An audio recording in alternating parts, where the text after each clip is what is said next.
नमस्कार दोस्तों। बचपन में आपका कुछ ना कुछ बनने का सपना था और अब भी कुछ ना कुछ बनने का सपना होगा। आज की कहानी बहुत यूनिक है जो कि एक एस्ट्रोनॉट के ऊपर है। ये हमें सिखाती है कि बुरी से बुरी कंडीशन में भी कैसे प्रॉब्लम्स का सामना किया जाए। इसमें एक एस्ट्रोनॉट एक प्लेनेट पर अकेले फंस जाता है और वो वहाँ सर्वाइव करने के लिए काफी प्रॉब्लम्स का सामना करता है। तो देरी न करते हुए कहानी शुरू करते हैं। तो मूवी की शुरुआत मार्स से होती है। मार्स के एक हिस्से एसिडेलिया पर नासा ने अपनी साइट बनाई थी ताकि वो वहाँ की मिट्टी का प्रशिक्षण कर सके और इस काम के लिए उन्होंने वहाँ 6 एस्ट्रोनॉट की टीम को भेजा था। मेलिसा इस टीम की कमांडर होती है। 4 एस्ट्रोनॉट वहाँ की जमीन पर मिट्टी को कलेक्ट कर रहे थे और बाकी 2 चैम्बर में रुके हुए थे। तभी उन्हें पता चलता है कि वहाँ तूफान आने वाला है, इसलिए लोग उन्हें वापस अंदर आने के लिए कहते हैं। सभी वापस चैम्बर में आ जाते हैं। वो लोग वहाँ तूफान की जानकारी लेते हैं। उन्हें पता चलता है कि तूफान बहुत भयंकर होने वाला है, इसलिए वो लोग मिशन को वहीं रोक देते हैं। रिक पहले जाकर शटल को रेडी करता है। थोड़ी देर बाद बाकी भी रेडी होकर शटल की तरफ बढ़ने लगते हैं। तूफान बहुत भयानक हो गया था, उन्हें कुछ दिखाई नहीं दे रहा था। तभी अचानक एंटीना टूटकर मार्क को लगता है वो बहुत दूर जाकर गिरता है। सभी का उससे कनेक्शन टूट जाता है। सभी की स्क्रीन पर मार्क के सूट का प्रेशर अलार्म दिखाई देता है। कमांडर सभी को शटल में जाकर लॉन्च की तैयारी करने को कहती है। शटल भी तूफान की वजह से झुक गया था। अब कमांडर मार्क को ढूंढने लगती है। कुछ देर ढूंढने के बाद जब मार्क उसे कहीं नहीं मिलता तो वो भी शटल में वापस आ जाती है। उन्हें लगता है कि मार्क मर गया है क्योंकि उसके सूट में मेटल का टुकड़ा लगा था और अब वो निराश होकर लॉन्च कर देते हैं और मार्स से निकल जाते हैं। अगला सीन नासा के डायरेक्टर का होता है। वो न्यूज में बताते हैं कि तूफान की वजह से उनके एस्ट्रोनॉट ने मिशन कैंसिल कर दिया है, लेकिन बुरी किस्मत की वजह से मार्क वेटनी मारा गया। अब सीन मार्क पर शिफ्ट होते हैं। मार्क अभी जिंदा होता है। वो अलार्म की आवाज से उठता है क्योंकि उसके सीट की ऑक्सीजन लेवल कम हो रहा था। वो बहुत मुश्किल से उठता है और देखता है कि उसके पेट में एंटीना का टुकड़ा लगा हुआ है। वो एंटीना को काट कर अलग कर देता है, लेकिन उस मेटल के टुकड़े को नहीं निकालता क्योंकि अगर वो उसे निकाल देता तो उसकी सूट की सारी ऑक्सीजन बाहर निकल जाती और वो मर जाता है। अब मार्क बेस की तरफ बढ़ने लगता है। वहां पहुंचकर मार्क अपना सूट उतारता है और उस मेटल के टुकड़े को निकालता है, लेकिन उसका एक टुकड़ा अभी भी उसके पेट में रह जाता है। मार्क किसी तरह उस मेटल का टूटा हुआ टुकड़ा निकाल लेता है और जख्म को स्टेपल करके पट्टी बांध देता है। रात के टाइम मार्क नासा से कांटेक्ट करने की कोशिश करता है, लेकिन कांटेक्ट नहीं हो पाता, इसलिए वो एक कैमरा से रिकॉर्ड करने लगता है। आज मार्स पर उसका 19वां दिन होता है। वो कहता है कि एंटीना का टुकड़ा मेरे सूट को चीरते हुए मेरे पेट में घुस गया था। शायद इस टुकड़े और खून ने मिलकर मेरे सूट को बंद करके रखा था। वो आगे कहता है कि नासा से कनेक्शन नहीं हो पा रहा है और अगर हो भी गया तो उन्हें दोबारा यहाँ तक पहुँचने में 4 साल लग जाएंगे। मेरे यहाँ बचने की उम्मीद नहीं है। मैं इसी लैब में हूँ जो सिर्फ 31 दिन तकने के लिए बनाई गई थी। अगर ऑक्सीजन खत्म होगी तो मैं मर जाऊंगा, तूफान में लैब उड़ गई तो मैं मर जाऊंगा, और अगर ये सब भी नहीं हुआ तो भूख और प्यास से मर जाऊंगा। मार्क कंप्यूटर पर ही बैठा रहता है। वो सोचने लगता है और फिर कहता है कि मैं यहाँ नहीं मरने वाला। मार्क अब अपने खाने को काउंट करता है। फिर मार्क को याद आता है कि वो लोग आलू साथ में लाए थे और फिर हिसाब लगाने लगता है कि कैसे वो इस खाने को 400 दिन चलाए। मार्क अपने बायोडिग्रेडेबल वेस्ट को इकट्ठा करता है और लैब को खाली करके वहाँ मार्स की मिट्टी को फैला देता है और चारों तरफ प्लास्टिक लगाकर वहाँ का एनवायरनमेंट ठीक करता है।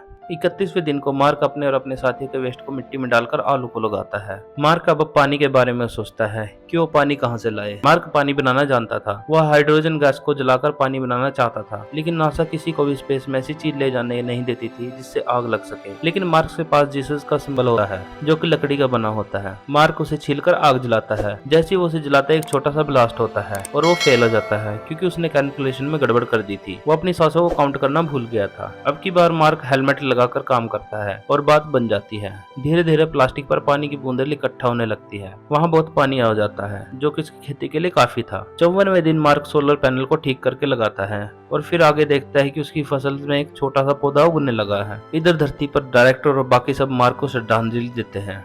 उसके बाद मार्स मिशन के डायरेक्टर विंसेंट नासा के डायरेक्टर टेडी से मिलते हैं और उनसे अगले मिशन के लिए कहती है, लेकिन डायरेक्टर उसे मना कर देता है और उसे 1 साल तक रुकने को कहता है। अगला सीन कंट्रोल रूम के सेंटर का होता है। मैंडी के पास एक मैसेज आता है जिसमें मार्स के कोऑर्डिनेट होते हैं। वो उन कोऑर्डिनेट्स को चेक करती है। उसे उन कोऑर्डिनेट्स में काफी बदलाव नजर आते हैं जिससे उन्हें लगता है कि मार्क अभी भी जिंदा है। वो विंसेंट को ये सब दिखाती है। विंसेंट ये सब नासा के मीडिया रिलेशन के डायरेक्टर एनी और टेडी को दिखाती है। डायरेक्टर ये देखकर इसे छुपाने के लिए कहते हैं। अगला सीन मार्क का होता है। वो कमांडर को लाया हुआ बोरिंग म्यूजिक सुन रहा होता है और नासा के अगले मिशन के बारे में सोचने लगता है, जो कि उससे 3200 किलोमीटर दूर और 4 साल बाद उतरेगा। वो वहां तक पहुंचने के लिए प्लान बनाता है। वो रोवर को लेकर चल देता है। रात के टाइम टेम्परेचर बहुत कम हो जाता है। उसे रोवर में बहुत ठंड लगती है। वो हीटर इसलिए नहीं चलाता क्योंकि वो ऐसा करेगा तो उसकी बैटरी खत्म हो जाएगी, लेकिन फिर वो हीटर को ऑन कर देता है। अगले दिन मार्क हीटर की प्रॉब्लम को सोल्व कर देता है। अगले सीन में डायरेक्टर ब्रूस से बात करता है, जो जेट बनाने वाली लैब का इंचार्ज होता है। डायरेक्टर उससे पूछता है कि हमें वहां सामान पहुंचाने में कितना टाइम लगेगा, तो ब्रूस कहता है कि हमें 9 महीने लग जाएंगे। डायरेक्टर उसे कहता है कि इसे 3 महीने में कंप्लीट करो। अगले सीन में मार्क अपने उगाए हुए आलू निकालता है। वो छोटे आलू को बो देता है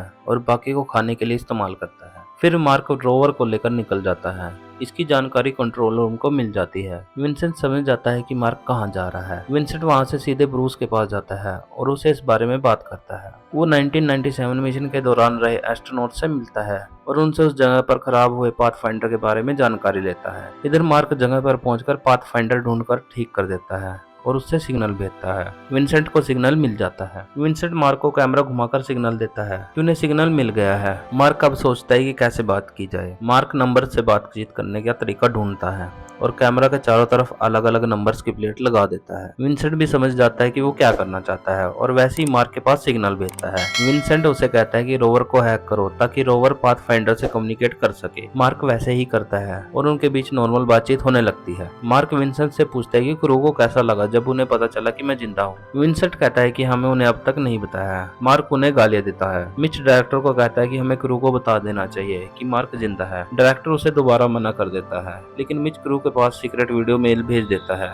जिससे उन्हें पता चल जाता है कि मार्क अभी जिंदा है। इधर मार्क रात के टाइम अपनी लैब में जाता है, लेकिन वहाँ ब्लास्ट हो जाता है जिससे उसकी आधी लैब टूट जाती है और मार्क का हेलमेट भी टूट जाता है जिससे उसका ऑक्सीजन लेवल घटने लगता है। वो अपने हेलमेट पर टेप लगा देता है ताकि ऑक्सीजन बाहर ना निकले। फिर मार्क अपनी फसल को देखता है, वो जम गई थी। फिर मार्क रोवर में जाकर अपना दूसरा सूट डालता है। वो बहुत गुस्सा और परेशान होता है। इस बारे में धरती पर सबको पता चल जाता है कि मार्क की फसल खराब हो चुकी है, इसलिए वो अपने काम को जल्दी करने लगते हैं ताकि लॉन्च जल्दी कर सके। अब मार्क के पास क्रू से मैसेज आता है। वो उनसे बातचीत करता है। इसके बाद वो ब्लास्ट हुए लैब को ठीक करता है, लेकिन अब वो वहाँ फसल नहीं उगा सकता था। अब मार्क अपने खाने को डिवाइड कर देता है ताकि वो उन्हें लंबे समय तक चला पाए। अगला सीन रिच नाम के एक बंदे का होता है जो एस्ट्रोडायनेमिक्स का काम करता था। वो सोचता है कि मार्क को कैसे जल्दी बचाया जाए और वो काम पर लग जाता है। इधर ब्रूस डायरेक्टर से कहता है कि हम 15 दिन पीछे चल रहे हैं। डायरेक्टर कहता है कि हम ये बिना इंस्पेक्शन के लॉन्च करेंगे और मार्क को अपडेट दे देना कि वो अपना खाना 4 दिन ज्यादा चलाए ताकि इससे हमें 15 दिन मिल जाएंगे। मार्क को ये अपडेट मिल जाता है। धरती पर नासा लॉन्च करने लग जाती है, लेकिन वो लॉन्च हेमिस्फीयर में जाकर ब्लास्ट हो जाता है। मार्क को भी इस बारे में पता चलता है। वो काफी निराश हो जाता है। मार्क कमांडर से बात करता है और उससे कहता है कि अगर मैं मर जाऊं तो आप मेरे मॉम डैड से जाकर बात करना और उन्हें कहना कि मेरा काम काफी पसंद था और मैं मुश्किलों से डरा नहीं बल्कि उनका सामना किया है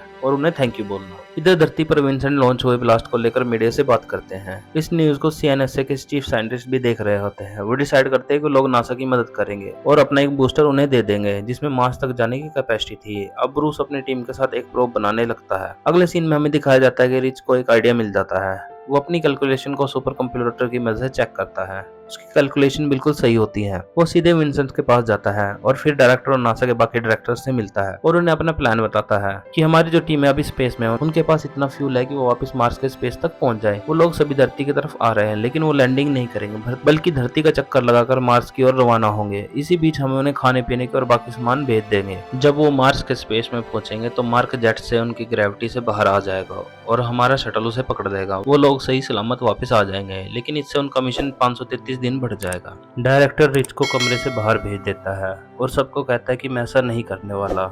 मैं एक एस्ट्रोनॉट के लिए 5 एस्ट्रोनॉट की जान खतरे में नहीं डाल सकता। मिच कहता है कि इसका फैसला हमारे क्रू कर लेगा, वो ये काम करना चाहते हैं या नहीं। डॉक्टर उसे ऐसा करने से मना करता है, लेकिन मिच क्रू के सीक्रेट तरीके से बता देता है। कमांडर इस बारे में अपनी टीम से बात करती है और कहती है कि अगर हम ऐसा करेंगे तो ये नासा से बगावत होगी। इस काम के लिए सभी एग्री हो जाते हैं। क्रू अपने शटल का रास्ता बदल देता है। क्रू के न्यू प्लान के बारे में मार्क को भी पता चल जाता है। वो सोचने लग जाता है कि वो स्पेस में वो सब मान कैसे ले जाए जिसने उसे अभी तक बचा कर रखा है। इधर धरती पर सभी काम में लग जाते हैं और लॉन्च कर देते हैं। उनका लॉन्च सक्सेस होता है। स्पेस में एयरक्राफ्ट उसे पकड़ लेता है और मार्स की तरफ रवाना हो जाता है। धरती पर ब्रूस और मिच मार्क के जेट को हल्का करने की प्लानिंग करते हैं, क्योंकि जेट के अगर मार्स की ग्रेविटी से बाहर निकलना है तो उसे बहुत तेज चलना होगा। ब्रूस जेट को बिल्कुल खाली करने के लिए कहता है। वो कंट्रोल और कम्युनिकेशन सिस्टम को भी हटाने के लिए कहता है। वो कहता है कि जेट को रिक कंट्रोल करेगा। वो लोग जेट की खिड़कियां और ऊपर का हिस्सा भी हटा देते हैं और उस पर प्लास्टिक कैनवस लगा देते हैं। मार्क को इसके बारे में पता चलता है। वो उन्हें कहता है कि यह मजाक चल रहा है, लेकिन फिर वो वैसा ही करने लगता है। इधर शटल में क्रू मार्क को पकड़ने का प्लान बनाते हैं। वो रस्सी से मार्क को पकड़ना चाहते थे। अब मार्क अपने रोवर में एक नोट छोड़ता है कि अगर किसी को ये मिले तो इसका ध्यान रखना,